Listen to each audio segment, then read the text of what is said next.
வணக்கங்க. வெளாம்பழத்தை பத்தி இன்னொரு வெரைட்டி பார்க்கலாம். இதுல வாழைப்பழம் சேர்த்து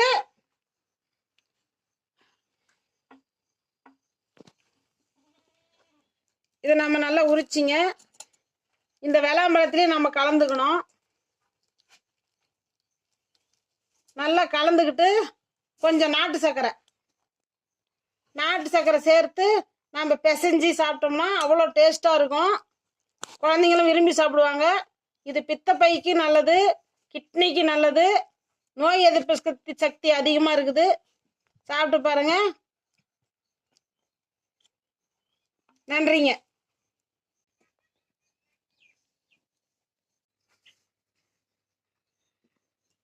ஈஸ்வரியின் நாளொரு மூலிகை.